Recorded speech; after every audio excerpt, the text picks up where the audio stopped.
tarde.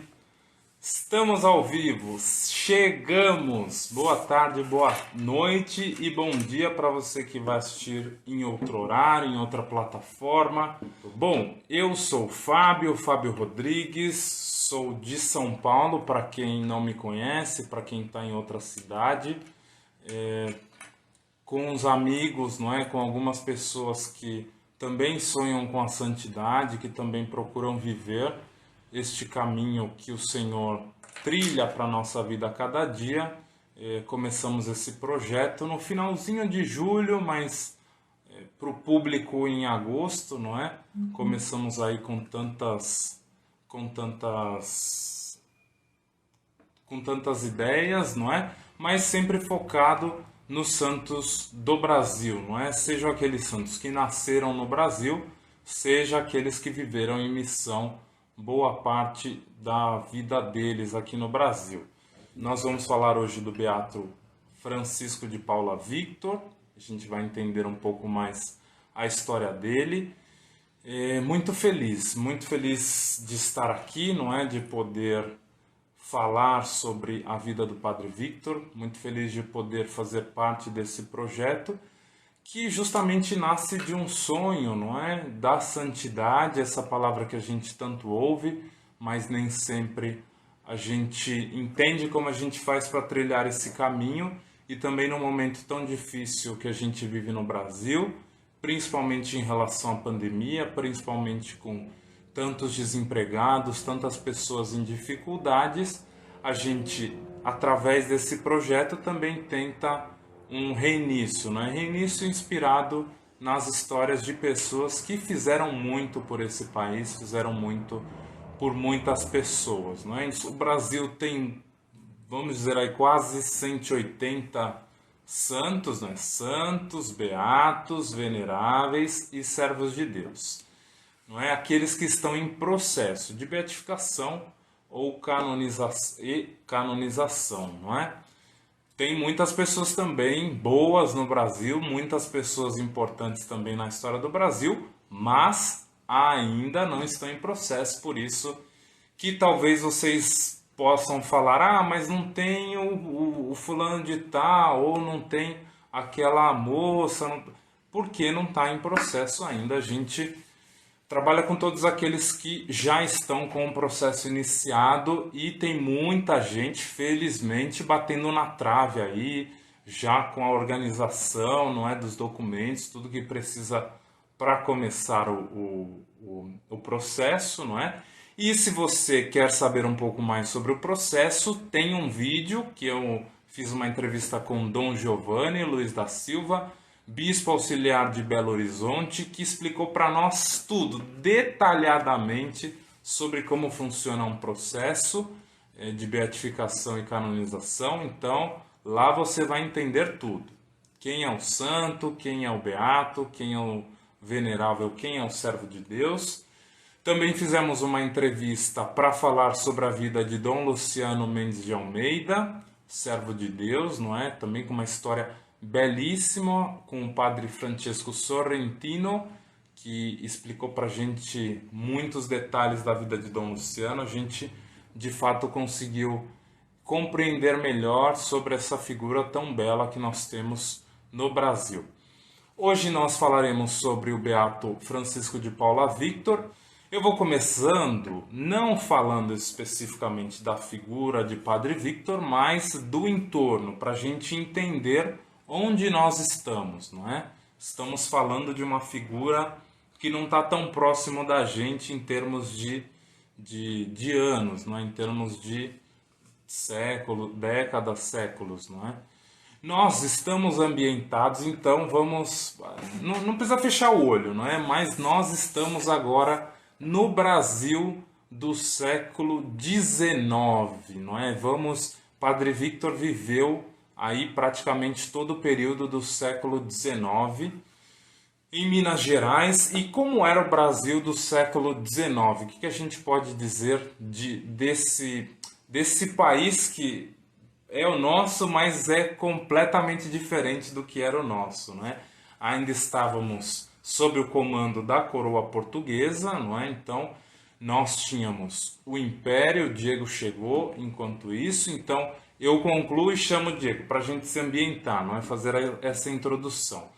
O Brasil do século XIX era um Brasil onde a escravização dominava, e aqui eu não vou falar nem escravidão nem escravo, vou falar escravização e escravizado, que são os conceitos corretos para falar sobre isso, não é? Porque quando a gente fala escravidão e escravo, parece que é uma condição natural de uma pessoa, não é? Quando não é. A escravização e o escravizado são frutos da violência e do poder sobre uma pessoa ou sobre um grupo, não é? Então, um grupo, por algum motivo, domina o outro e faz com que ele não tenha mais nenhuma dignidade. Então, esse é o escravizado, essa é a escravização. Então, vivíamos esse período no século XIX. O Brasil foi o último país do mundo, não é? Dos países, digamos assim, já feitos, não é? Já organizados.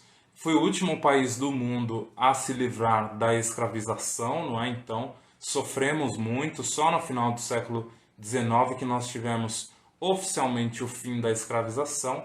Então, nós vamos contar a figura de um homem que nasceu escravizado e que, por algum motivo que a gente vai descobrir, conseguiu chegar ao sacerdócio e à santidade, e este é o beato Francisco de Paula Victor. Bom, estamos no século XIX, o Brasil da escravização, e estamos em Minas Gerais, não é? E alguém que sabe um pouco mais de história, não é? Pode saber que por que vem o nome Minas Gerais. Minas Gerais é exatamente o que o nome quer dizer, não é? Eram as minas dos minérios, não é? Então, dos metais preciosos, gerais, aquelas que não tinham um dono específico, não é? Porque tinham as individuais, aquelas de um dono só ou de um grupo, e tinham aquelas gerais, que não é que qualquer pessoa poderia explorar aquelas minas, mas eram de domínio de todas as pessoas ali, de todos os barões, de todas as pessoas que pudessem. Então, em Minas Gerais, não é, ou nas Minas Gerais, era um ambiente que dependia muito dos escravizados, não é? Porque ali naquela área, não é? Que era uma área até maior do que hoje é o estado de Minas Gerais, não é? Que na verdade não era nem Minas Gerais ainda, mas era da forania de São Paulo, que englobava São Paulo, Minas Gerais, Mato Grosso do Sul, era uma área muito grande, muito extensa do Brasil. Naquela área dependia muito dos escravizados, porque era a exploração dos metais preciosos, a pecuária, não é? Então o gado, e a plantação de grãos, não é? Então a pecuária, os minérios e a plantação de grãos. Isso tudo eram feito pelos escravizados, evidentemente. Olha, Diego, boa tarde, Diego. Tudo bem com você, Diego? Tudo bem. Estou aqui tendo uma aula sobre escravidão em Minas Gerais com o Fábio. Escravização, Diego. Olha, Escravização. exato, escravização e os escravizados. Se a gente errar, vocês corrigem a gente nessas duas palavras. Mas então, Minas, só para concluir, um Brasil que precisava que precisava fazer essa transição do mundo da escravização para o mundo do proletariado, né? Ou seja, os assalariados, ainda tinha muita resistência naquela região, naquele estado, porque tinham trabalhos que dependiam muito de pessoas que não tivessem a mínima dignidade, então trabalhassem o máximo possível para poder dar lucro aos seus donos, não é?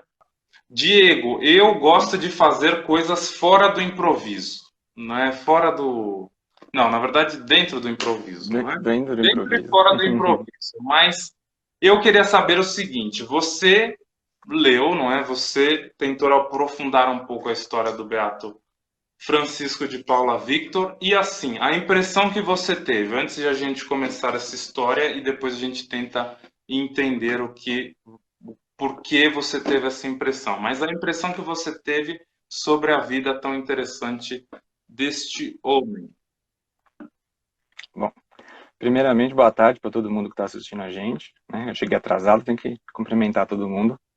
É, como o Fábio falou, eu estava trabalhando, né? Então estou chegando agora. E pelo que eu ouvi aqui no caminho, a explicação do Fábio, né? A parte histórica e tudo mais, eu acho que essa parte histórica por si só já começa chamando a atenção, né? Você pensar no contexto histórico em que o Beato está inserido, né? E a forma como ele assume a vocação dele e o papel que ele vem exercendo ela na sua vida, né? Até o fim, eu acho que isso por si só considerando o papel dele no momento histórico já seria digno de nota, né? Já chama a atenção de qualquer pessoa com bom senso.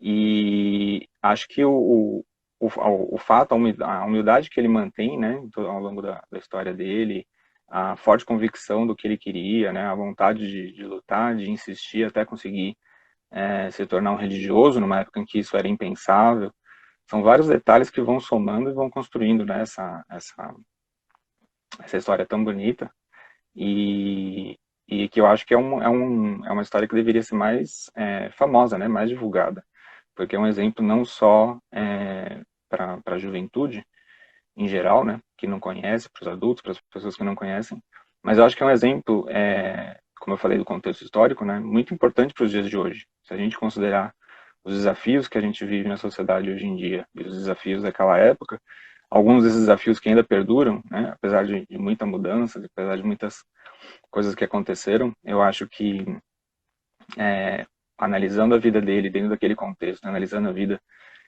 de um jovem negro hoje no país que queira ser religioso, a gente vai encontrar muitas similaridades e uma forte fonte de inspiração, né, para todos aqueles que querem ser religiosos, especialmente para as pessoas mais pobres, para as pessoas negras, para as minorias do nosso país, né. Vamos imaginar que fosse hoje não só a questão do negro, mas uma pessoa pobre. Imagina uma pessoa vindo de uma família muito pobre que queira ser religiosa, queira seguir a vocação religiosa. Como ela faz hoje em dia, né? Será que precisaria novamente ter um padrinho para conseguir chegar nisso? Ou será que não? Será que hoje em dia é fácil? Isso está mais acessível depois de tantos anos, aí, mais de um século de espaço? Será que hoje é mais fácil? Então, isso são questionamentos, são coisas que a gente vê na história dele que, quando a gente vê e pensa um pouco, né, já chama a nossa atenção, já faz a gente é, questionar, né, o quanto a gente evolui enquanto sociedade, enquanto as vocações religiosas estão mais disponíveis, enquanto as vocações religiosas estão mais divulgadas, né, o quanto as famílias hoje em dia apoiam. Será que se um filho chegar para o pai e falar, pai, eu quero ser religioso, eu quero ser padre, será que ele vai receber um tapinha nas costas, um apoio, um padrinho, uma madrinha? Ou será que ele vai falar, você tá louco, muda de ideia, né? Isso é impensável, né? Não, jamais, não quero isso, né? Deus o livre, como o padre da minha paróquia falava, o padre Mário, o saudoso padre Mário falava que ele tinha uma história assim. Quando ele chegou na Vila Prudente, muitos anos atrás, alguém falava assim, o filho chegava para a mãe e falava assim, eu quero ser religioso. Ele mesmo, quando disse para a mãe dele, eu quero ser o padre. E ela falou, graças a Deus, que bom, que felicidade, que glória. E quando ele chegou na Vila Prudente, uma paroquiana procurou ele e falou, meu filho quer ser padre, o senhor precisa me ajudar. E ele, pensando que ela queria que ele apoiasse, e ele falou, o que, que eu posso fazer? Ela, muda ele de ideia, onde já se viu, Deus o livre. Então, acho que esse tipo de luta, né, por alcançar, buscar e alcançar a sua vocação religiosa do Padre Vítor, por si só já dá um capítulo, já dá um bom uma coisa muito interessante para a gente falar e pensar e divulgar, né? E fora das coisas que a gente ainda vai falar. Então vou deixar o Fábio continuar aí para falar um pouquinho mais, né, como a gente vai seguir o assunto. Sim, sim, sim. Bom, o bairro da Vila Prudente também fica em São Paulo, na zona leste de São Paulo, porque pode ser que Isso, pessoas de outros estados assistam, então a gente vai isso. localizando vocês. Quem quiser também, pegue papel e caneta para anotar algumas reflexões, porque é justamente isso que o Diego falou, não é? Nós estamos falando de um Brasil há 150 anos atrás e parece que tem algumas coisas que não mudam ou ainda não mudaram como deveriam, não é? Então, enfim, ficam algumas reflexões para nós, não é? Para nossa vida, para nossa caminhada à santidade. Bom, como o Diego já adiantou, tem a questão da madrinha, não é? Ele falou em madrinha na vida de Padre Victor. Então, ambientando a infância de Padre Victor. Padre Victor nasce dia 12 de abril de 1827, na cidade de Campanha, não é? Lá em Minas Gerais, que não era ainda uma cidade, não era uma vila, era uma vila, não é? Então, um vilarejo onde as pessoas começavam ali a formar uma pequena cidade. Campanha, para quem não conhece Minas Gerais, é no sul de Minas, ali na região de São João del Rei. Na verdade, era acoplada a São João del Rei até ficou tanto tempo assim, depois se tornou uma cidade, né? Foi emancipada para ser um município. Né? Então, era uma vila pequena, não é? De pessoas, de barões, de pessoas ricas e muitos escravos, não é? Então, Padre Victor, que ainda não era padre, Francisco de Paula Victor, nasce na casa de Mariana Ferreira, que era dona, não é? Da mãe dele, da mãe de Francisco de Paula Victor. A mãe chamava Lourença Maria de Jesus, mas havia um detalhe na casa de Mariana. O detalhe era o respeito às pessoas, não é? Sejam elas escravizadas, seja não escravizadas. Agora, só um detalhe, para a gente colocar num contexto, não é? O que é um respeito a um escravizado? Isso não significa que ela permitia com que os escravos dormissem dentro da casa, na cama, tivessem quartos bonitos e maravilhosos, não é? Mas essa dignidade aos escravizados, né, dava-se principalmente no trato não arbitrário. O que isso significa?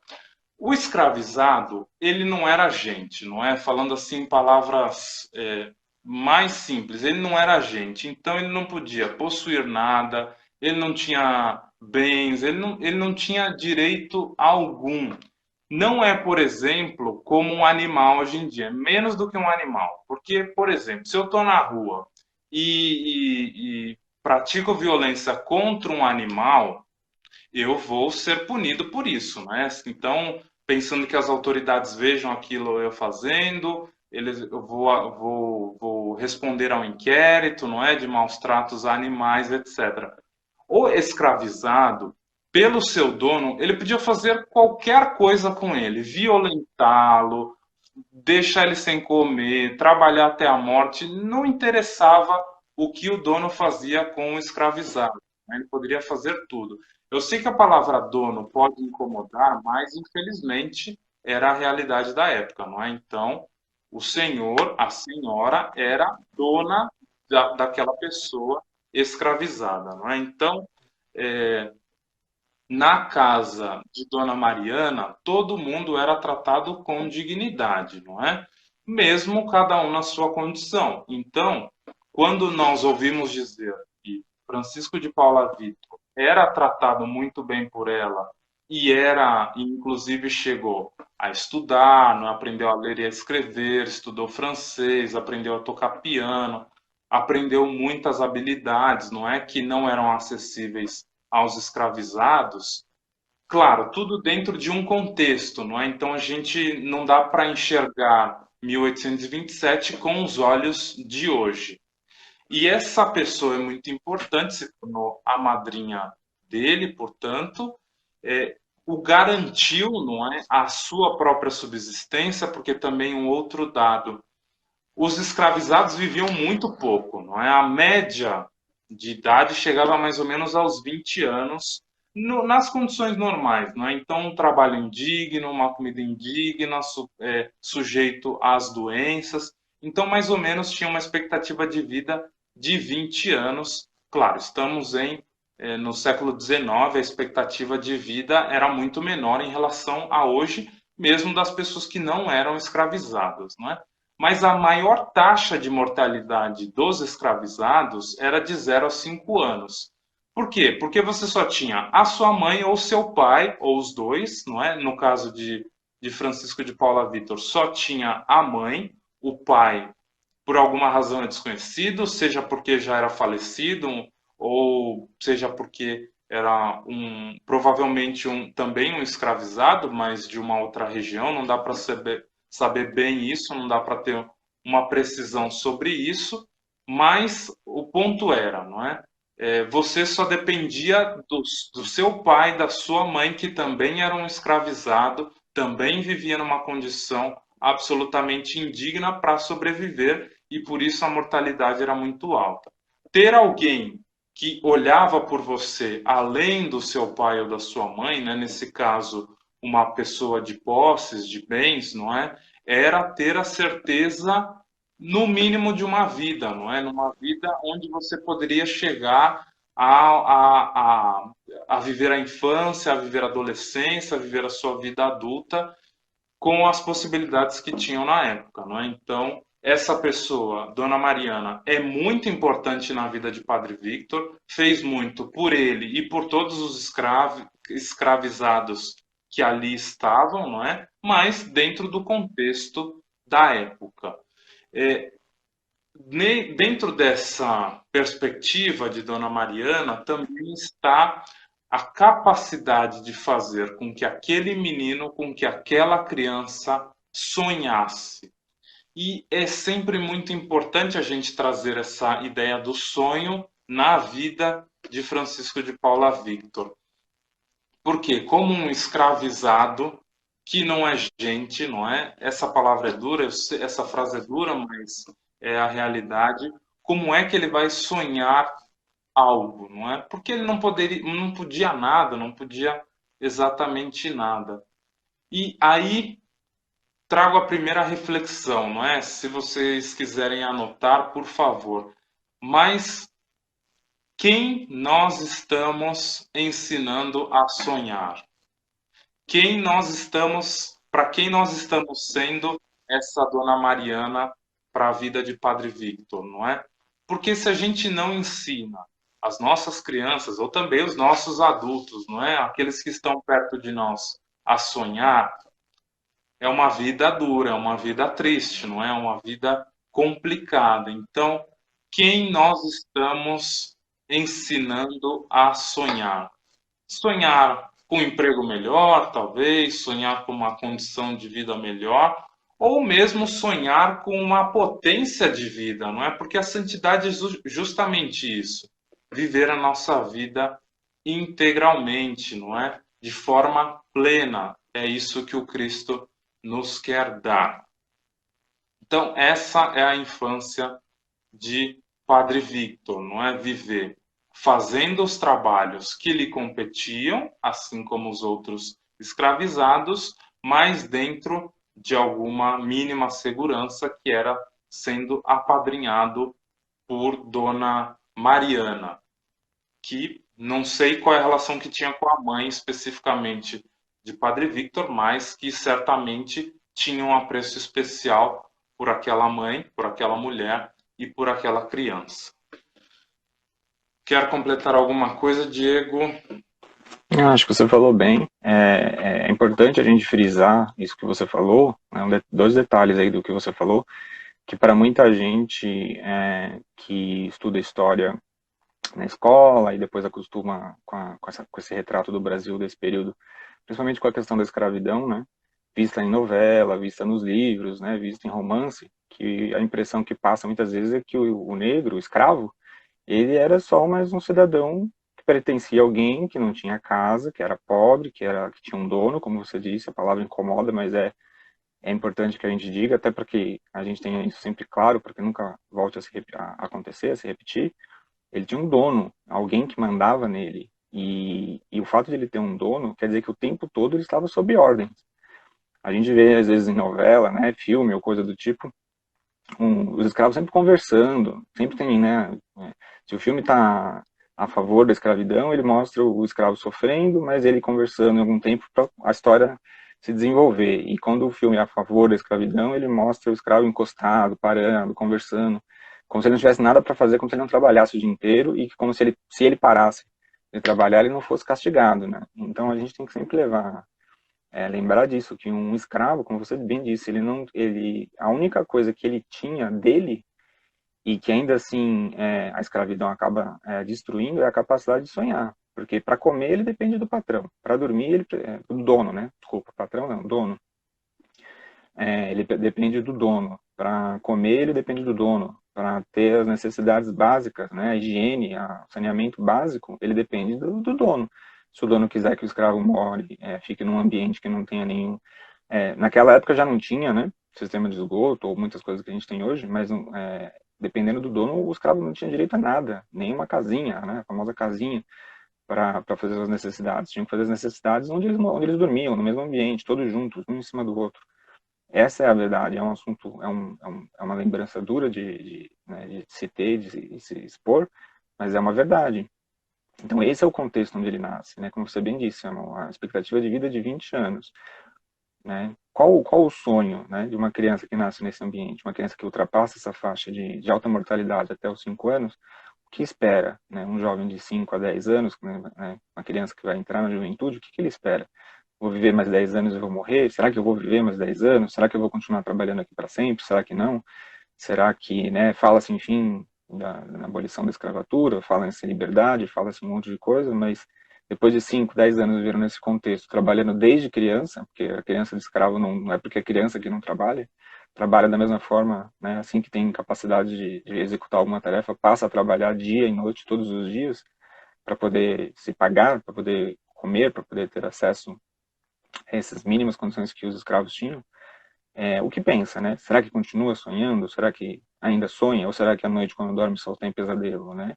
Então, o fato de uma criança, nessas condições, como você explicou, e a gente está frisando aqui, ter a capacidade de sonhar, de almejar algo além de ser escravo até morrer, né? Além de almejar algo além de viver até os 20 anos, viver até um pouco mais. Será que é um escravo que vive o dia inteiro trabalhando, sofrendo, sendo, né, cobrado e torturado caso não o faça? Será que ele deseja viver mais de 20 anos? Ou será que com 20 anos já está bom o sofrimento? Né? Então você tem uma criança que desde cedo já começa a ter esse sonho de pensar, de perseverar, de sair dessa situação e aí teve a oportunidade, como você bem disse, né, de estar numa casa em que tinha alguém que olhava por ele, que permitiu a ele sonhar, que incentivou esse sonho, que pagou para ele estudo, né, a gente vê lá na história dele que ele teve acesso a idioma, a música, né? Então é algo que é impensável se você parar para considerar um escravo que sabe, aprende a falar, escrever, ler, escrever, aprende, né, música, aprende qualquer outra coisa que não seja o próprio ofício, o próprio trabalho, né? É muito raro, quase impossível de você encontrar situações assim. Então, quando você vê essa dificuldade real que ele viveu, que ele tinha, e o quanto ele foi corajoso de expressar esse sonho, né? Talvez fosse em outra casa ele dissesse que sonhava em ser padre, ia ser motivo de risada e de castigo. Então, quem você pensa que é para pensar que você pode dizer uma coisa dessa, né? Talvez fosse considerado um sacrilégio pelo dono dele, que jamais ia apoiar ou levar isso adiante, chamar essa responsabilidade de permitir essa criança sonhar e ser algo mais do que um escravo, do que um objeto. Então isso, como eu disse logo no começo, é uma das partes que mais me chamou a atenção, né? Quando você começa a tentar visualizar, enxergar o contexto e a vida dele, essa parte por si só já me toca muito. Pensar que como é isso, né? É difícil para a gente nos dias de hoje, que a gente tem, por mais que com todas as dificuldades que a gente pensar que, né, uma pessoa dessa idade não teria sonho nenhum. E ele teve e ainda conseguiu expor e conseguiu levar adiante. Então, lembrando esse detalhe, né, toda essa dificuldade, esse cenário bem duro, eu acho que isso ganha um volume, né, um brilho diferente. Exato. E fazendo sempre a comparação, Brasil século XIX, Brasil século XXI, quantas das nossas crianças que estão na periferia, que têm uma condição pobre, num país muito desigual, têm acesso a um estudo de qualidade, às artes, às letras, não é? Aos idiomas. Então, a gente começa a perceber que 150 anos de história, não é? Nos trazem marcas que ficaram até hoje, porque ainda nós temos muitas crianças neste país que simplesmente não têm a menor capacidade de sonhar, e aqui eu não estou falando de escravizados, não é? Então, fica também de reflexão para a gente. Mas seguindo a A história de. escravização, a escravização hoje é outra, né? Exato. Infelizmente. Exato, mas seguindo a história de Francisco de Paula Victor, então, na juventude ele começa a trabalhar como alfaiate, que era um dos serviços para um jovem, para alguém que, no caso, um escravizado, era uma das coisas mais nobres que ele podia fazer, mesmo tendo aí qualidades de falar um outro idioma, de ter contato com a música e as artes. Não é? Ele começa a trabalhar de alfaiate, vai se dando bem naquele serviço, e aí esse sonho ele começa a revelar, não é? Porque o nosso sonho muitas vezes a gente compartilha para dizer assim, olha, estou pensando em fazer isso, o que que você acha? Que não. Aí a gente encontra algumas pessoas que falam, sim, faz isso, vai ser legal, você pode ir atrás desse lugar ou dessa pessoa, vai te ajudar, etc. E tem algumas pessoas que dizem, não, mas isso aí não vai dar certo, que absurdo e tal. Nesse caso, o mestre, não é? O mestre alfaiate ao qual ele trabalhava, ele diz isso ao mestre, olha, eu acho que sinto no meu coração esse chamado ao sacerdócio, gosto de ver o padre celebrando, gosto de ver como os padres agem, não é? O que que você acha, não é? Você acha que eu tenho possibilidades? Você acha que eu tenho vocação para isso? Você acha que eu posso sonhar, não é? E esse alfaiate vai ter uma atitude muito violenta, não é? Se irrita com aquilo, como é que um escravo pode fazer aquilo, pode pensar nisso, não é? Pode pensar em ser gente, não é? E se irrita muito com Vitor, bate em Victor, não é? E aí volta ao que eu disse antes, não é? Bater no escravo não significava absolutamente nada. Se você batesse muito, você ia ter um prejuízo com o dono do escravo, você ia ter que acertar alguma coisa lá, mas poucas moedas resolviam isso, não é? Mas então, Victor é agredido em praça pública, não é? Diante de todas as pessoas, sendo humilhado de todas as formas, e ele não reage, não é? Ele não retruca aquela violência, até porque também retrucar aquela violência seria um sinônimo de morte, porque aquela pessoa poderia fazer qualquer coisa com ele, e ele vai para casa, não é?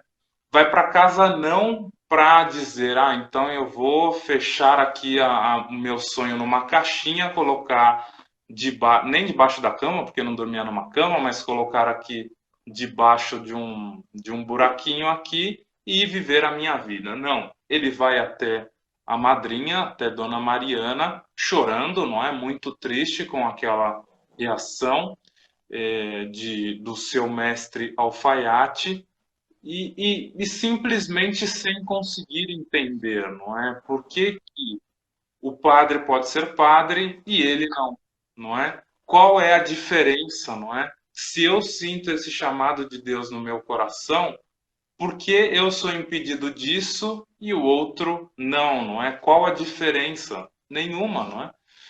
Então, ela tenta o acalmar do jeito que é possível naquele momento e tenta fazer algo por isso, não é? Mas é bonito, assim, essa relação entre a mãe, não é? A Lourença Maria de Jesus, e a madrinha de Padre Victor, a Dona Mariana, porque certamente se a gente olha para a figura de Padre Victor, é evidente, não é? Muito claro que sim, ele foi educado pela mãe dele, não é? a saber quando não responder, a não ter ódio das outras pessoas, a não responder com violência, a saber esperar. Isso tudo é parte da mãe, não é? Só que a mãe não poderia brigar socialmente por ele, não é? E aí então entra a madrinha, não é? Que questiona, que vai atrás, que pergunta, que tenta resolver as situações. Então são quase que duas colunas, não é?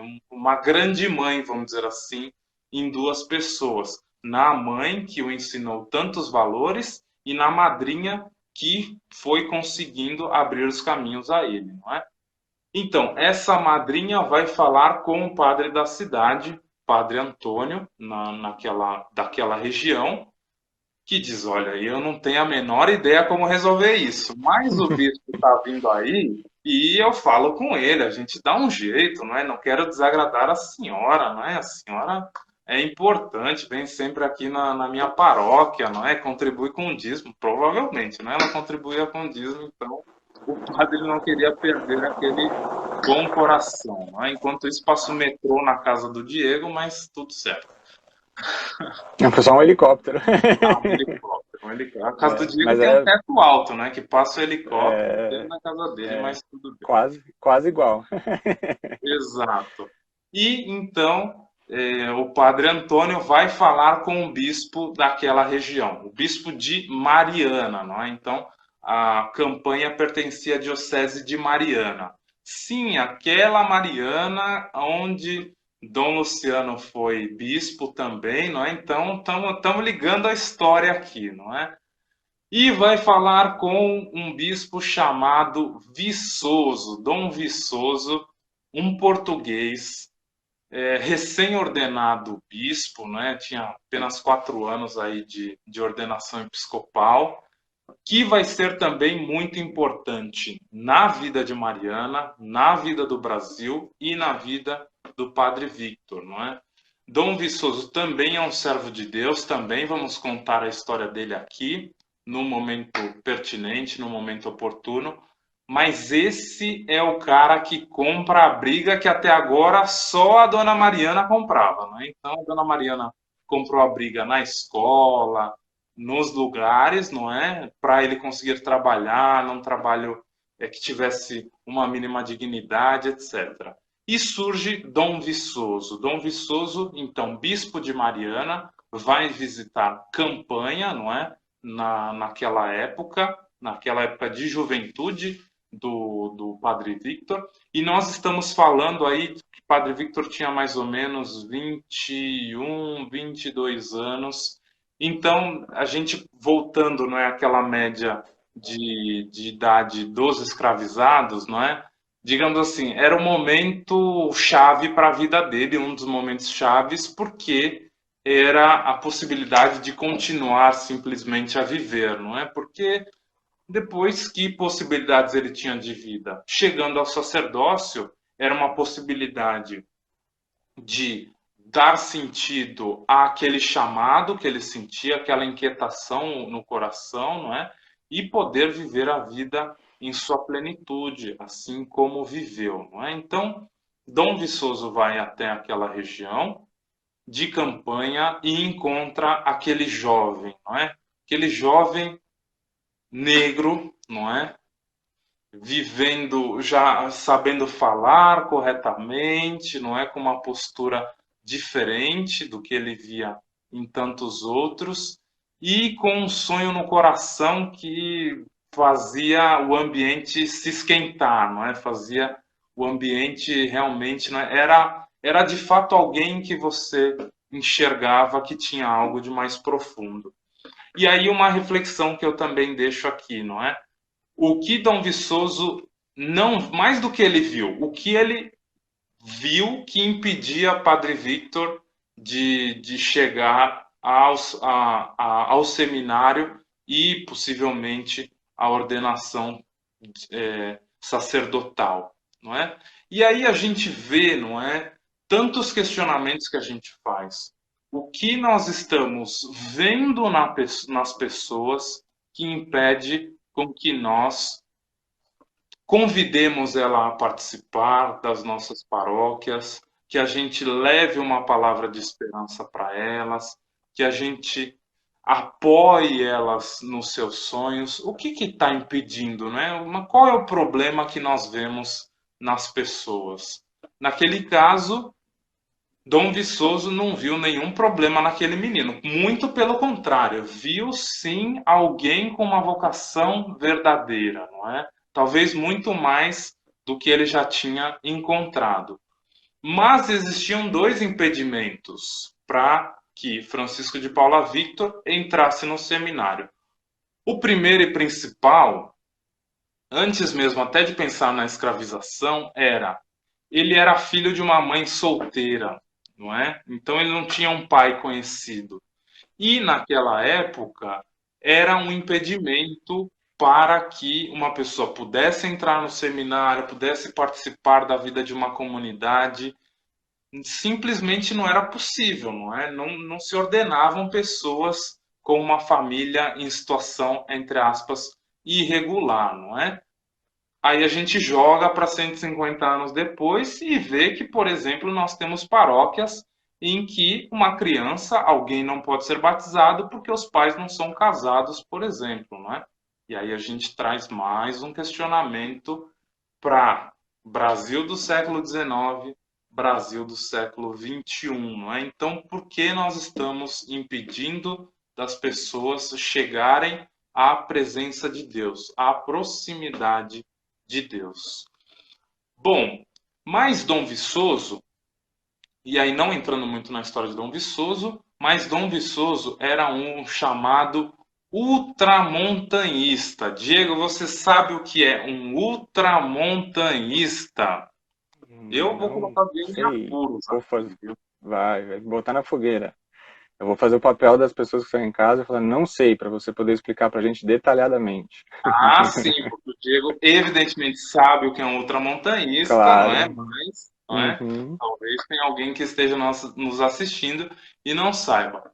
Ultramontanhista, não é? Pensando ainda no tempo dos reinos, dos reis, dos impérios, não é?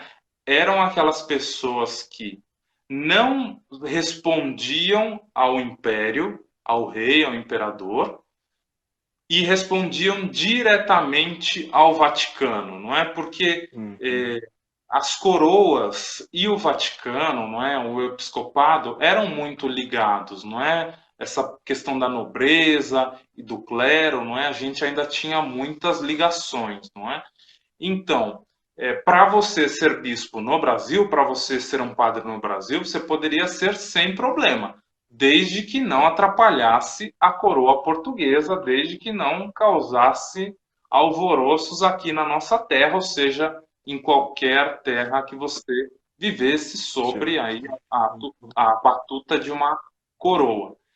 E esse movimento, então, dos ultramontanhistas eram aqueles que não respondiam ao império, ao rei, ao imperador, mas respondiam diretamente, tão somente ao Vaticano, não é? Então, aquilo que o Vaticano me disser, eu sigo. Se ele me disser que eu tenho que celebrar assim, e o imperador dizer que eu tenho que celebrar assim, mas também com um outro requisito, eu só ouço aquilo que o Vaticano fala, não é? Então, era se colocar em risco, não é? Risco de expulsão, risco de não poder fazer o trabalho naquele lugar. Mas Dom Viçoso, com muito jeitinho, não é? O jeitinho que aprendeu aqui no Brasil, porque era português, conseguiu fazer com que as portas se abrissem para que Victor conseguisse entrar no seminário. Não é? Então, o que era impossível, porque estamos falando de um escravizado, filho de mãe solteira,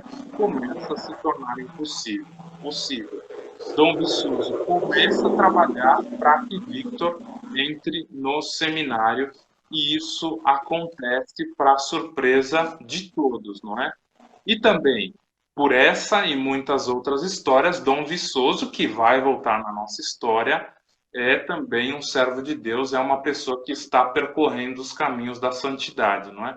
Porque não olhava as pessoas com o óculos do preconceito, não é? Seja ele de qual for a tese, não é? A ordem. Diego, complete alguma coisa porque eu falei bastante. Não, eu acho que esse comportamento do Dom Viçoso chama muita atenção, né? Como você mesmo disse, é se pôr em risco, né? É você acreditar no sonho de outra pessoa. Eu acho que é o maior e melhor incentivo que alguém que sonha pode ter, né?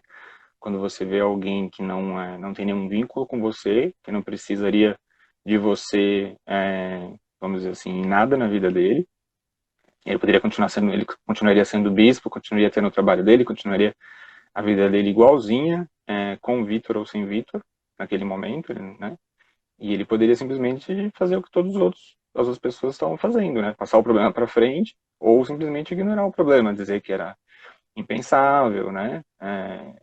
Graças a Deus, creio eu que ele nunca teria a mesma atitude que o patrão alfaiate do Vitor, mas ele poderia ter feito como outros religiosos fariam, e com certeza fizeram ao longo da história, de ignorar um pedido desse, né? Simplesmente falar, não, isso não, desculpa, filho, mas isso não é para você, você está sonhando alto demais, isso é impensável, e ter seguido adiante, ignorado e tudo mais. Ainda que isso pudesse significar um afastamento, né, da madrinha dele, Mariana, da igreja local, enfim, das obras e do papel que ela desempenhava, talvez, junto à igreja local. Mas era com certeza algo muito viável, muito possível, e ele não, nenhum, né, ele vendo uma pessoa com sonhos e com uma vontade, como você disse, devia ser uma vontade realmente arrebatadora, né, contagiante, uma pessoa que diz eu quero isso com aquele brilho no olhar que você não tem dúvida de que ela realmente quer isso, né, isso com certeza deve ter acontecido e deve ter sido um dos fatores para ele apostar algo tão arriscado ao levar isso adiante, procurar a cogitar essa ideia, né? Um ambiente muito impropício, né, e improvável pensar em campanha, né, perto de Mariana, no sul de Minas, naquele período, né, no período ali da mineração da escravidão, como você mesmo disse, como você disse no começo, não é escravidão, a condição de aprisionamento em que os negros viviam, né, como posse de alguém, era muito arriscado você pensar em colocar essa pessoa a hipótese de estudar, de ir a um seminário por si só. Não estamos nem dizendo de se tornar padre, estamos pensando na hipótese dele frequentar o seminário. Isso por si só já é arriscado. Abrir as portas para esse caminho, né, dar algum incentivo que seja a esse caminho, já é já é por demais arriscado para um religioso, para um padre, seja ele um padre ou um bispo. Você poderia ter uma revolta na cidade, nas pessoas ao redor, você poderia ter, como você mesmo disse, repressão e repreensão das autoridades, né, de todos os níveis, da cidade, da província, do estado, do reino e tudo mais. Então, tudo isso, toda essa situação é muito perigosa. E eu acho que a forma como ele aceita, né, enxerga esse sonho, enxerga uma possibilidade, não corta as esperanças, pelo contrário, já incentiva, né, fica admirado, como a gente vê nos textos, né, que ele ficou admirado com o pedido, provavelmente comovido, e já se põe a caminho, já diz, não, calma, né, vamos ver o que dá para fazer com isso, e leva adiante, vai, né, em busca das soluções, do caminho e faz tudo o que faz a seguir. Isso tudo vai, com certeza, fazer essa história ficar ainda mais poderosa e mais única, né, vamos dizer. Impactante, isso. Sim. A Lívia está colocando aí também. Ah, enquanto eu leio os comentários, aí então tudo bem. Francisco de Paula Vitor vai para o seminário. Então, o Diego vai pensar qual a distância entre a cidade, a vila de campanha e o seminário de Mariana. Depois que eu ler os comentários, quero essa resposta do Diego. A Lívia está colocando que tem outros exemplos na igreja. São Martinho de Porres, no Peru, passou pela mesma dificuldade por conta da cor da pele, não é? Quem já viu São Martinho vê que ele tem uma pele bem escura, não é? Então não dava para passar desapercebido, mesmo no Peru, que também é um país não de pessoas brancas, não é? Então, Diego, fiz essa. Dei um boa tarde para as pessoas, uma boa noite, para você pensar quanto tem de Mariana ao seminário de campanha ao seminário de Mariana. Chuta aí a quilometragem que tem entre essas Ah, duas é. distâncias. Eu imagino que não seja perto. Eu tentei aqui rapidamente colar com a ajuda do nosso querido Google, mas ele não Diego encontrou não o pode seminário de colar. Mariana daquela época, ele só encontrou o de hoje, então não vai me ajudar. Bom, o Diego tem que se confessar depois, porque estava colando, então. Ah, Mas tudo bem, ele resolve isso quando a pandemia acabar, não é? Bom, entre a Vila de Campanha e a cidade de Mariana, o Seminário de Mariana, são 340 quilômetros. Aí você fala assim, ah, mas por que você está falando que são 340 quilômetros? Por que enfatizar essa distância? Simplesmente porque Victor foi a pé da vila de campanha até a cidade, ao seminário de Mariana, não é? Eu fiz uma brincadeira também, joguei no Google Maps a quanto demora, não é, a pé. Ele me indicou 3 dias, não é? Mas 3 dias você não parar. Então, provavelmente, Francisco deu algumas pausas, não é? Mas deve ter demorado aí talvez uns 5 ou 6 dias para chegar no seminário, num barro completo, não é? Que era aquela região, continua a ser, não é?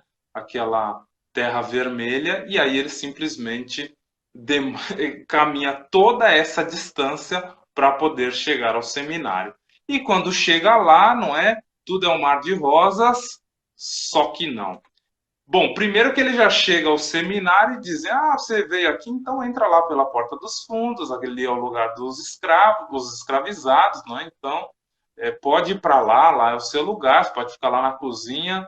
Não, mas eu vim aqui para ser seminarista, Dom Viçoso me permitiu. O quê? Você, seminarista? Não, eu acho que você veio no lugar errado, acho que a viagem deve ter muito sol batido na sua cabeça, não é? Alguma coisa está acontecendo de errado, foram lá verificar, viram que realmente era isso. Então chega Francisco de Paula Victor no seminário, em 1849, num ambiente absolutamente hostil, que deveria ser o contrário, né? Porque ali seria um lugar de sonhar, mas se tornou um ambiente absolutamente hostil, que por muito tempo ele viveu como um escravizado. Então ele fazia os serviços mais pesados, ele engraxava as botas dos outros seminaristas, ele fazia tudo o que era mais difícil de fazer, joga lá para ele, né? Vamos ver o quanto ele aguenta, não é? Dom Viçoso tem de intervir em algum momento para dizer, olha, tomem conta dele, por favor, não é? Ele parece ter vocação, não é? Não tratem ele dessa forma, tratem ele como um aluno, não é? Mas apesar de idas e vindas, aquela coisa, não é, que aumenta a tensão, diminui, aumenta, diminui. Victor, pelo seu jeito, vai conquistando a todas as pessoas, pelo seu jeito simples, pelo seu jeito de não responder, da não violência, do amor, da caridade, da proximidade.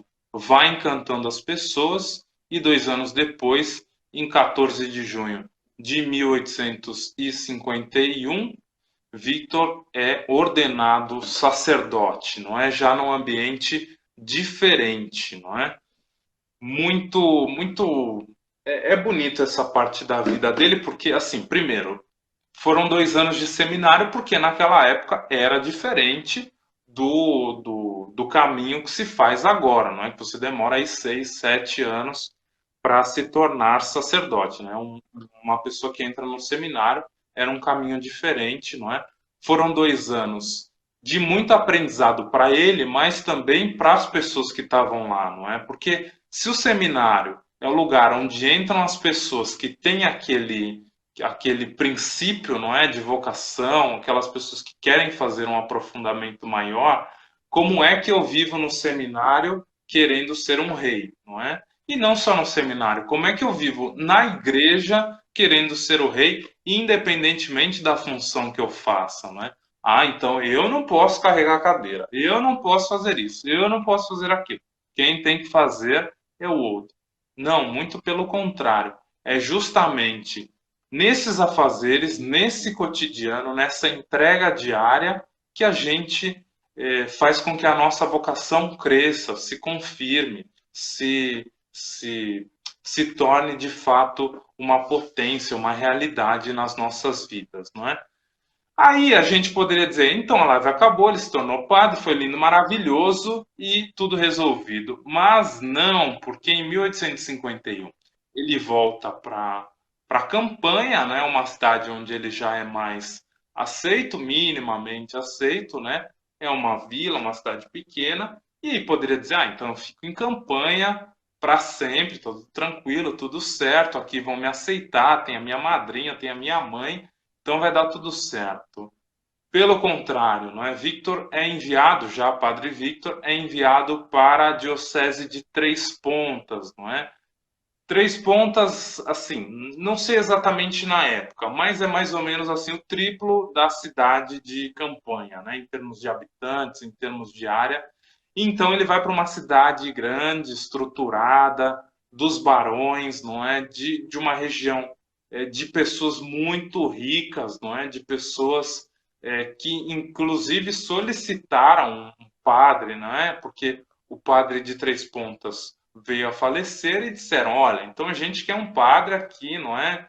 Que seja inteligente, sábio, não é? Compreensivo, que olha aqui para nós, para os nossos interesses, e ele é enviado para Três Pontas, não é? Pensem o escândalo que foi, não é?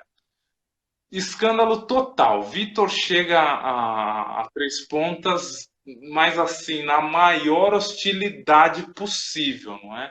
Como mandam para cá essa pessoa, não é? Mas esse é um escravo, é um negro, ele não é gente, etc.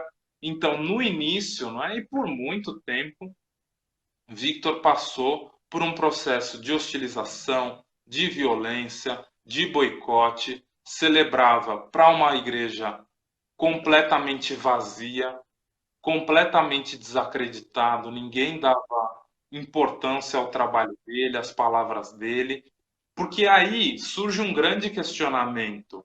Como é que alguém que não é gente, não é? No caso, um escravizado, alguém que não pode possuir nada, faz assim com as mãos, pronuncia as palavras da consagração e faz com que o pão se torne Eucaristia.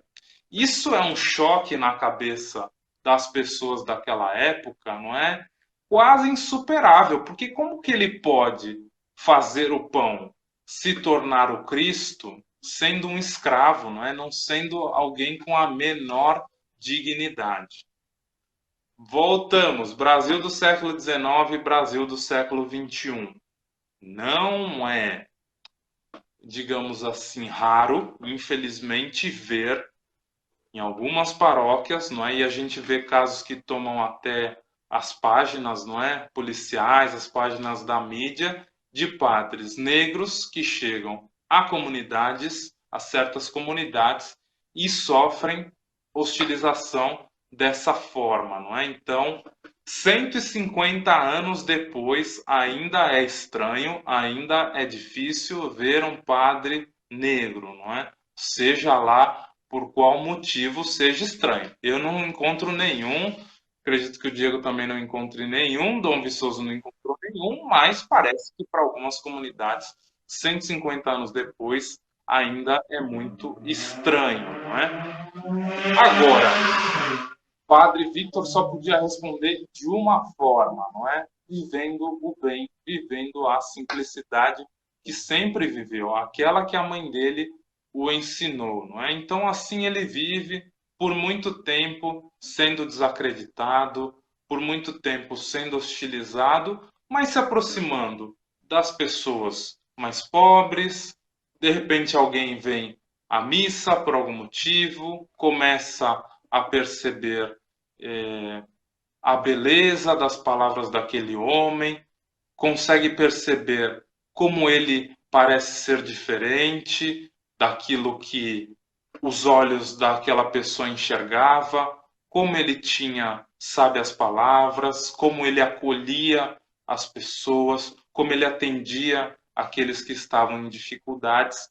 E assim, Padre Victor começa um caminho de transformação daquela paróquia, daquela cidade e principalmente daquelas pessoas, não é? Porque é impressionante na vida de Padre Victor. Ele tem essa marca de sempre olhar para aquilo que é eterno. E o que é eterno? O coração das pessoas. Mais do que, e olha que ele vivia muito a caridade do dar o alimento, do dar o dinheiro, não é? Ele vivia muito isso. Mas principalmente ele tocava o coração das pessoas, porque o nosso coração é o único lugar que pode ser modificado e que aquela mudança vai persistir. Porque se eu mudar uma casa, né? Se eu derrubar uma casa e construir outra, uma hora vai ficar velho, uma hora vai precisar de reforma, mas o coração é o lugar que sempre pode ser novo, é o lugar que a gente sempre pode tirar coisas novas e velhas, não é como diria Cristo no Evangelho, não é? Então a gente pode sempre se renovar. E é isso e esse foi o grande trabalho de Victor, trabalhar o coração das pessoas, não é? Assim ele foi fazendo e o Ricardo está assistindo, a Vanessa fala, lembro do finado Padre Batista Nassan Gennaro, aqui a gente não quer individualizar o caso para ninguém, mas enfim, isso é uma verdade, isso acontece infelizmente, não é? Esses casos de preconceito. Então, Victor, através dessa pureza, através dessa bondade, começa a transformar a vida das pessoas. Quais são os principais trabalhos de Padre Victor, que ficou mais de 50 anos na cidade de Três Pontas? A caridade, que é fundamental na vida, na história de Padre Victor. Então, a casa dele era aberta, não é? Morava numa casa, uma casa grande, porque era o padrão da época, mas uma casa absolutamente simples. Então, o pão ele deixava em cima da mesa, quem quisesse pegar aquele pão pegava, não é? Quem está com fome pega aquele pão e come. O dinheiro que era doado sempre também ia para caridade. Ele tinha um lema de viver pela providência, então tudo era providência na vida dele, ele sempre tratou isso com muita tranquilidade, não é? Então sempre dizia, Deus proverá, não é? Deus vai ajudar, não é? Deus vai fazer com que a gente continue a seguir em frente. Então, ele fundou uma escola, a primeira escola da cidade de Três Pontas, que reuniam os filhos dos pobres, mas também os filhos dos barões, não é? Dos ricos já conquistados pela bondade de Padre Victor, não é? Então era uma escola onde ricos e pobres estudavam, tinham acesso ao mesmo conteúdo e à mesma educação. Inclusive, Padre Victor foi um professor dessa escola enquanto tinha possibilidade, enquanto teve saúde. Brasil do século XIX, Brasil do século XXI. Ricos e pobres estudarem na mesma escola, é difícil de imaginar esse cenário, infelizmente, nos dias de hoje, porque o pobre só estuda na escola do rico se for bolsista, não é?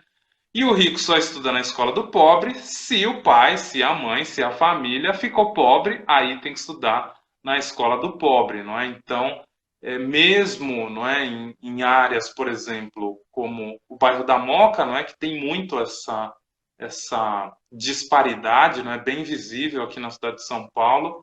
é difícil ver ricos e pobres estudando no mesmo ambiente, não é? Se relacionando nos mesmos lugares, comendo junto, estudando junto, não é?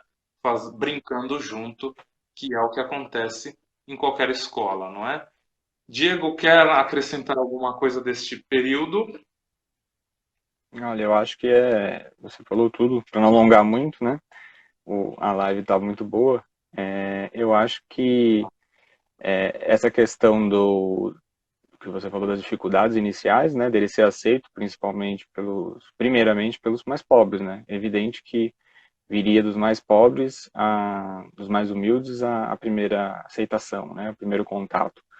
Sem isso, sem uma porta se abrir, alguém, como você disse, alguém entrar para precisar da igreja para alguma coisa, e procurar a ajuda dele e conseguir essa ajuda, e aí boca a boca falar, né, mudar essa percepção de que era um padre negro para ser como se negro fosse algum tipo de adjetivo, tivesse dentro em si a palavra negro ou negão, como ele foi chamado, né, o padre negão, como era chamado logo que chegou, como se negão, a palavra negão tivesse em si alguma característica pejorativa ou qualitativa, né, para dizer se ele era bom ou não como padre, como sacerdote. Então, e essa parte do preconceito que ele sofreu quando chegou, de toda a dificuldade que ele deve ter passado, toda discriminação, né, provavelmente ameaças, com certeza, levando em consideração o histórico de Três Pontas, né, era uma cidade que foi construída em cima de dois quilombos, né, dois quilombos de negros fugitivos, duas aldeias de negros fugitivos de Minas, que foram dizimadas pelas pessoas que foram incumbidas de acabar com aquela revolta, e ali foi construída a cidade de Três Pontas. Então, uma cidade que tem esse histórico, você imagina como era a violência contra os negros. E aí, quando ele assume como padre sendo negro, é de se imaginar que ele passou por realmente por muita coisa, por muita dificuldade, por muitas ameaças, por muitos perigos. E aí ele vai conquistando um por um, obviamente de baixo para cima, né? Porque os ricos nunca precisam de nada, né? Como você mesmo disse, o rico, quando vai à igreja, não gosta nem de levar a cadeira. Algum pobre tem que vir e colocar a cadeira para ele sentar. Então, eles com certeza foram dos mais pobres para cima, os que mais precisavam da igreja local foram encontrando nele uma figura de apoio, de ajuda, de fé, como você disse, de muita humildade, caridade, bondade, né? Se a casa dele estava sempre aberta, né? O pão que estava na mesa não era dele, mas de qualquer um que ali estivesse, que precisasse, que estivesse com fome. Ele vai dando um exemplo vivo, um exemplo que a gente busca hoje em dia, né? Como cristão na igreja, de que essa é a vida do cristão, né? O pão que está na mesa é o pão para aquele que está com fome. Não importa se é o dono da casa, se é um funcionário, se é um visitante, se é um pedinte na porta na rua. Não adianta eu ter 3, 4 pães na minha casa, né, sem fome, e um pedinte no meu portão passando necessidade, e esse pão continua na minha mesa. Esse pão não está servindo ao propósito dele, que é o propósito de alimentar. E aí você tem esse exemplo de Padre Vitor de estar sempre a serviço, sempre com a caridade, sempre com a bondade, sempre levando, enxergando a verdadeira finalidade das coisas, né? Sendo uma pessoa provavelmente pelo seu histórico, né, uma pessoa muito lúcida do que é necessário, o que são as prioridades reais da vida, né? Então ele vai, com certeza, conquistando todos, vai, aos poucos, até mesmo os barões, as pessoas mais posse em Três Pontas vão o aceitando, vão mudando o comportamento com ele, e ele começa a ter condições de fazer muito mais do que ele vinha fazendo nos primeiros momentos com toda aquela dificuldade. E aí vem escola, e vem tudo mais, e não poderia ser diferente, né? Uma pessoa que entende que aquilo que ele tem não tem finalidade em si, para ele, mas para todos, né? Só tem finalidade de se alcançar o seu objetivo, ele vai com certeza fazer uma escola que seja para pobres e para ricos. Não faria sentido ser uma escola só para os barões, outra escola só para os pobres, né? Fazer uma catequese para uma turma só de pobres, como a gente vê, como você falou, né? Brasil do século XIX, Brasil do século XXI, como a gente vê muitas vezes hoje em dia, né? Turmas de catequese num horário específico, ou às vezes dentro de um colégio particular, para que os filhos, os estudantes, os jovens do ensino particular não tenham que se misturar com os jovens do ensino público, geralmente de uma classe social mais baixa nos dias de hoje. Então, essas coisas que ainda persistem precisam ser repensadas, né? E evidenciadas que não colaboram em nada para a melhoria do nosso país, não colaborariam naquela época, e ele muito inteligentemente não permitiu isso, fez com que essa escola tivesse esse papel de social, né? Mais do que só o ensino, ensinar o conteúdo da escola, as profissões, tudo que se aprendia na época, mas o lado social de manter pobres e ricos juntos, no mesmo nível, numa mesma sala, diante do mesmo conhecimento, né? Como você disse, ele mesmo deu aula por um tempo, então com certeza ele viu isso de perto, ele percebeu o quanto isso era importante e o quanto poderia ser transformador para o futuro da cidade, para que a situação que ele viveu na pele enquanto jovem não se repetisse no futuro, né? Exato. E aí chegamos ao ponto da vida de Padre Victor, que eu gosto sempre de pensar isso quando vejo as histórias dos santos, não é? Porque grande parte da vida do santo, não é? É aquilo que nós deveríamos viver como cristãos. Então a caridade para o cristão não é algo a mais, deveria ser a nossa vida. Porque se nós somos cristãos, nós devemos viver a caridade, os sacramentos, a bondade, a não violência e todas essas qualidades que um cristão deveria ter, não é? As virtudes que o cristão deveria ter. Mas nas histórias dos santos, não é? E é por isso também que eles chegaram à santidade, sempre tem aquele ponto, não é? Onde você precisa ir além, você precisa decidir. Uma delas, não é? É uma história muito bonita porque há registros de que Padre Victor mantinha na casa dele, mantinha para cuidar daquela pessoa, uma pessoa que tinha lepra, não é? Aqui no Brasil nós usamos também a palavra hanseníase para lepra, não é a mesma coisa, mas lepra a gente ouve muito mais num contexto bíblico, não é? Mas no Brasil a gente chama Sim. de hanseníase, que hoje tem Uhum. cura, é uma doença de pele horrorosa, não é? Terrível, terrível. Se vocês nunca viram a foto de alguém com lepra, com hanseníase, não vejam porque é chocante, não é? Porque de fato as pessoas vão perdendo partes do corpo, é uma coisa assustadora, impressionante, é, é uma coisa incrível, não é? É Lepra é muito, uma é muito sofrida, né? As pessoas pensam que quando vem no posto de saúde a foto de uma pele com manchinhas brancas, né, dá a impressão que parece aqueles primeiros sinais de vitiligo, que é só a perda da pigmentação. Mas na verdade é muito mais, né? Vai muito além disso e é muito sofrido, muito castigante, né? O paciente de hanseníase ou de lepra, ele não, o tempo todo está sofrendo, né? O tempo todo está sofrendo os danos daquela doença e ela se traduz em dor, em muitos outros sintomas, não é só visual. exatamente. Hoje, graças a Deus, graças à ciência, tem cura, mas naquela época não tinha. E estamos falando de uma doença contagiosa, né? Altamente contagiosa, mas mesmo assim, Victor cuidava daquela pessoa com toda a dignidade possível, não é? E talvez seja um dos poucos casos na vida dele que ele conseguiu estar diante de alguém que socialmente, ao menos, tinha um degrau menor do que ele, porque ele era um escravizado, mas aquela era uma pessoa com lepra, não é? Então aquela pessoa era posta fora da cidade para morrer, não é? Então, Victor, se colocando na situação mais do que só de alguém que tem condições, não é? Mas se colocando na situação de um dia eu fui o leproso para muita gente, porque eu era escravizado, eu não era ninguém para muitas pessoas, para todas as pessoas quase ao meu redor. Então, este leproso, não é, faz com que Victor também reflita sobre a própria vida dele, não é? Como essa pessoa da escravização, mas também como essa pessoa do sacerdócio, que socialmente tinha um papel muito importante, ainda tem, mas naquela época principalmente mais, não é? Então, é muito bonito que ele ele tem essa atitude de caridade, não é? Viva a caridade dessa profundidade, porque não era algo simples e evidente absolutamente para ninguém. Agora, o grande ponto da vida de Victor, não sei se o Diego concorda, é que a igreja começa a crescer, a devoção começa a crescer e Victor dá então início à reforma da matriz da igreja Nossa Senhora da Ajuda, que naquele momento era mais ou menos uma capela, não é? Vai crescendo naquelas décadas do século XIX para se tornar uma igreja maior, para se tornar uma igreja que coubesse, que atendesse aquela população, não é?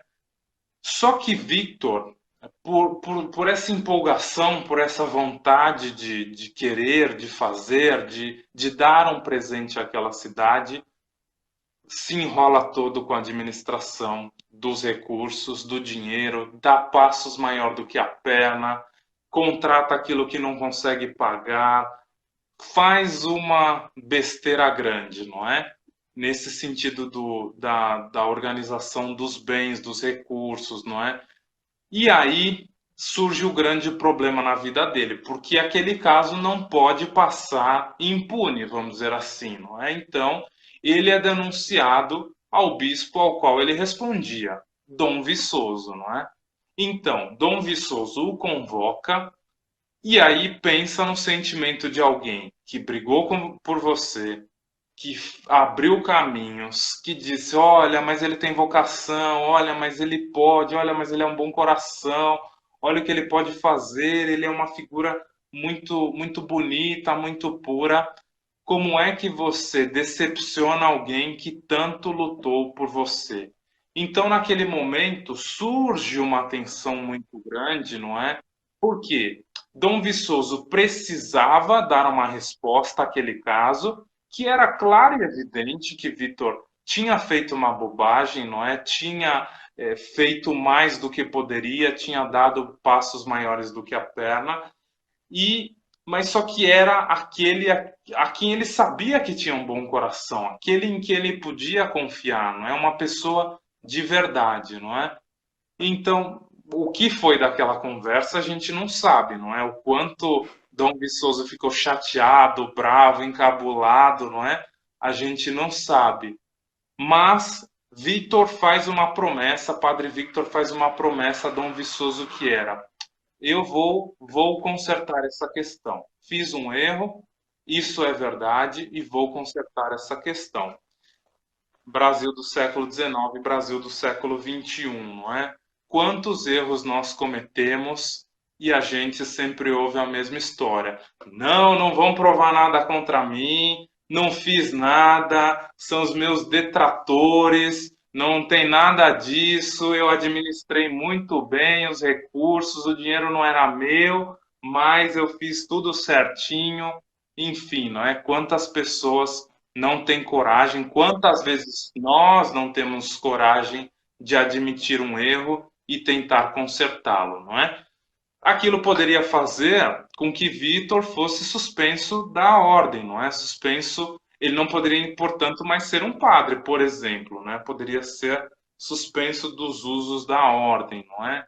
Então ele volta para Três Pontas com uma decisão muito decidido a fazer uma coisa. Só tinha uma forma dele resolver aquela situação, que era pedir para sair, não é?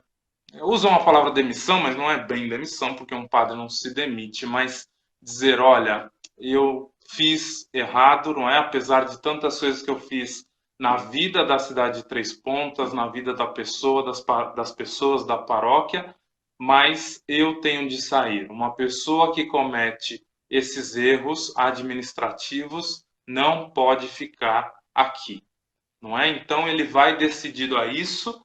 É um momento de muito sofrimento da vida dele, mas esse é o ponto da santidade, não é? Porque ele não disse: ah, não, mas só foi um dinheirinho, ah, não, mas a gente vai consertar lá na frente. Não. Ele tomou a decisão que deveria tomar, mesmo fazendo mal a ele mesmo, não é? Porque perderia tudo aquilo que conquistou. Talvez perderia a possibilidade de ser padre, talvez poderia perder a possibilidade de continuar vivendo a caridade, não é? mas essa é a atitude que ele iria tomar. Não fosse a única coisa que poderia salvá-lo naquele momento. O coração transformado daquelas pessoas. Então, algumas pessoas percebendo a tensão daquele momento, algumas pessoas percebendo pela dignidade que tinha de coração Padre Victor, que essa era a atitude que ele ia tomar. As pessoas da cidade se reúnem, não é? Cada um dá aquilo que tem e eles conseguem pagar todas as despesas da reforma daquela paróquia, não é? Vão até a casa do Padre Victor e dizem: olha, tá tudo pago, o senhor não precisa sair daqui, pelo amor de Deus, não saia daqui, não é? E assim, que é uma atitude que não depende necessariamente dele, não é? Porque o dinheiro veio das pessoas, veio da bondade das pessoas, mas é uma atitude que se inicia pela bondade e pela fé dele, que é aquela de transformar o coração daquelas pessoas, não é? Então, como aquele trabalho tão difícil, tão ao limite do impossível, dá um fruto tão belo, que é aquelas pessoas que um dia o quiseram expulsar daquela cidade, agora imploram para que ele fique naquela cidade e continue a fazer aquele belíssimo trabalho. Eu acho que esse é o ponto alto da história de Padre Victor, porque certamente foi um momento muito difícil na história dele, na vida dele, não é? Onde ele deve ter sofrido muito naquela noite, deve ter chorado muito, deve ter pedido muito ao Senhor para mudar a situação dele, mas ali o Senhor faz um milagre na vida dele, ali o Senhor mostra o quão grande é a bondade desse Deus que só é bom, não é? Onde não existe maldade, onde não existe vingança. E assim, Padre Victor continua na vida de Três Pontas, continua na vida daquelas pessoas por 53 anos, quando falece em 1905, no dia 23 de setembro, ao qual nós celebramos ele, não é? Então, essa é a história de Padre Victor, que nos traz muitas reflexões, é uma história muito bonita. A gente até aqui se alongou a mais do que deveria, mas no começo foi difícil, porque assim como a vida de Padre Victor, as coisas não foram muito óbvias nessa live, principalmente no início, mas a gente conseguiu chegar lá, não é? Espero que a gente possa ter alcançado o coração de vocês que participaram. E assim como eu iniciei, eu peço que o Diego encerre fazendo as considerações finais dele e agradecendo a todos que participaram. Olha, eu acho que você encerrou já muito bem. Eu vou acrescentar, enfatizar o que você disse mais uma vez na questão do comportamento dele, né? A atitude dele, eu acho que vale muito como reflexão. Quando eu disse no começo das coisas que chamam a atenção, não dava para esperar outra atitude dele. Eu acho que provavelmente o que não fez ele perder o cargo, né, a cabeça não ser cortada, quando ele teve o encontro com Dom Viçoso, foi provavelmente a atitude que ele deve ter tomado, que ele deve ter tido, né, o comportamento dele, que é muito coerente com aquilo que ele teve desde o começo. Se nesse pequeno momento, né, provavelmente por conta de ter conseguido conquistar o coração, né, de todo mundo na cidade, ter se tornado realmente querido, ele devia estar muito feliz quando ele pensou em reformar a paróquia, né, a igreja, e aí ele provavelmente meteu os pés pelas mãos, como você disse, se deu um passo maior que a perna, né, e provavelmente querendo agradar, com uma intenção muito boa de querer agradar, de querer, como uma forma de agradecimento por tudo que ele estava conseguindo e vivendo naquele momento. E aí quando ele comete o engano e as contas começam a sair do controle, né, e os títulos protestados voltam e tudo acontece e é exposto, ao invés de negar, ao invés de ser arrogante, que seria uma arrogância dele, né, não é comigo, não, comigo, como você mesmo deu exemplo, minhas contas estão em ordem, tenho certeza, não vai ser nada aprovado, ninguém pode provar nada, ou coisa do tipo. ele simplesmente age como ele agiu antes, como ele foi desde o começo, né? Humilde, pensando em termos de caridade e de serviço, com a postura de serviço. Então, primeira coisa, tem um problema? Tem. É culpa minha? Sim, a culpa passa por mim, talvez não fosse só dele, mas a culpa era com certeza prioritariamente dele. E ele diz, não, eu vou fazer o melhor possível para resolver isso, e se for o caso, meu cargo está à disposição, se for o caso, eu entrego, deixo de ser padre, mas eu gostaria de tentar corrigir isso, né, de mudar isso. Então ele mostra que tipo, ele transforma, né, o que seria um fracasso, né, um motivo de vergonha e até de covardia, seria muito fácil da parte dele falar, não, quando estava tudo bem, né, eu passei por toda aquela dificuldade, agora que ficou tudo bem, não, a coisa piorou, então eu vou tirar meu time de campo e não vou sofrer as consequências do que eu fiz. Seria muito covarde. Não, ele, ao contrário, ele, com humildade, ele transforma essa possibilidade de um fracasso num sucesso.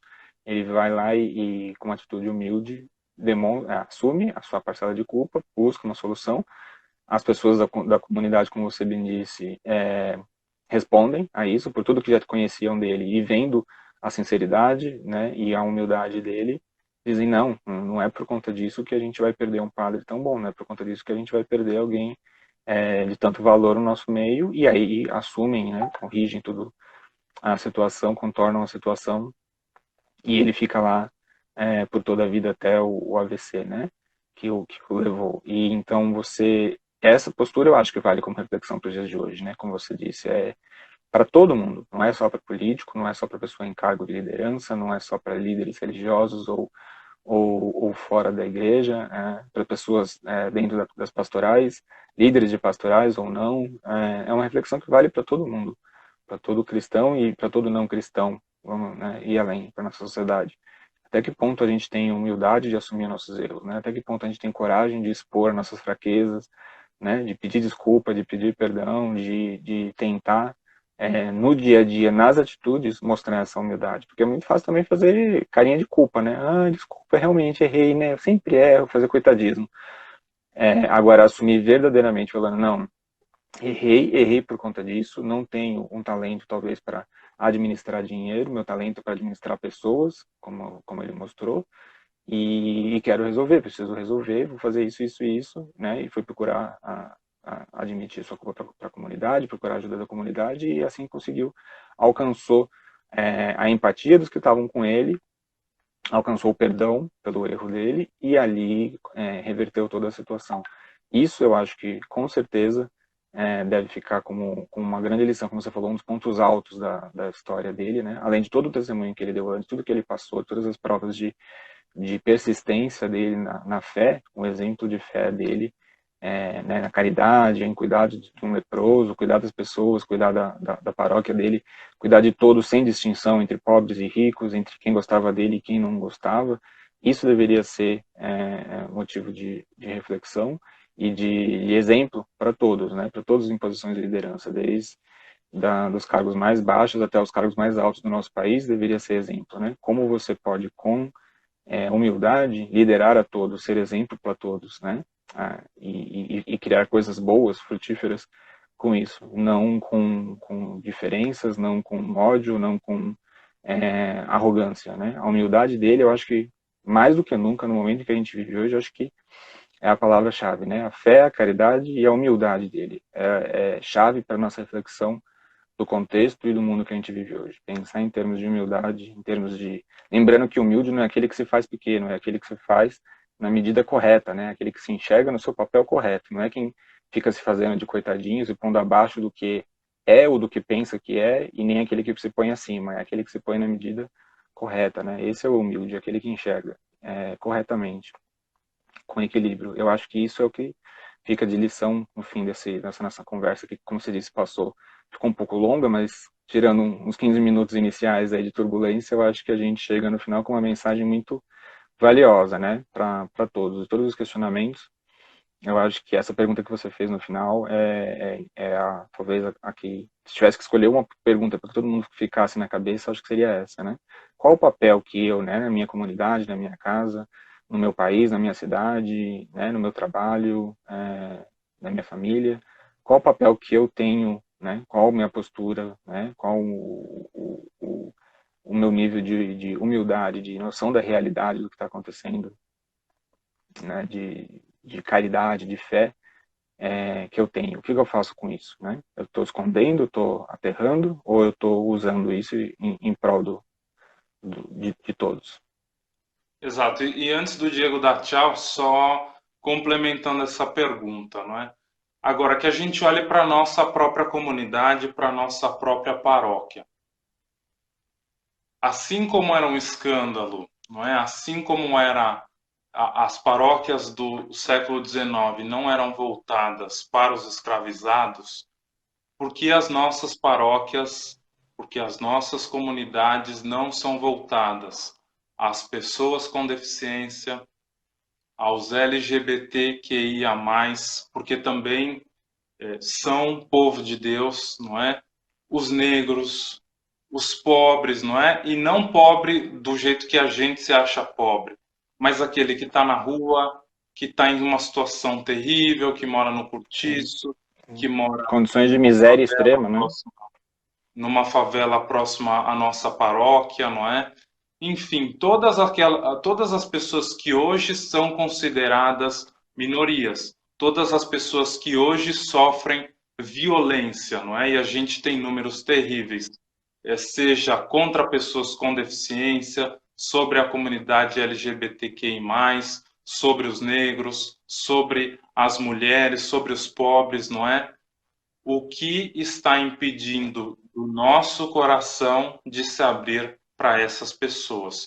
Porque não são essas pessoas que devem procurar a igreja para que, ó, a porta está aberta, pode entrar, mas é a bondade do nosso coração que deve encantar a vida dessas pessoas para que elas possam se sentir acolhidas e respeitadas na casa de Deus, que também é casa delas. Então, que a gente faça uma reflexão séria, profunda, porque a história de um santo não pode servir para a superficialidade com que muitas vezes nós vivemos, nós tratamos determinados assuntos. Antes das pessoas serem julgadas e dizer pode fazer isso, não pode, as pessoas precisam ser acolhidas e amadas, porque foi isso que Cristo fez conosco. Então, dou tchau para o Diego, dou tchau para você. Encerra aí, Diego, antes que aconteça mais um helicóptero,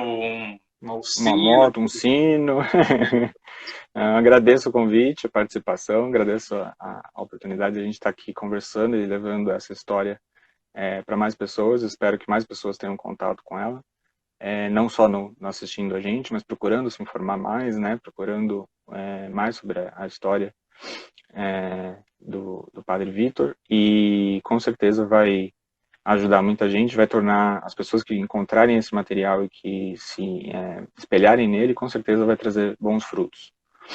Muito obrigado e tenham um ótimo tempo aí para todos, quer estejam assistindo de manhã, de tarde ou de noite, tudo de bom.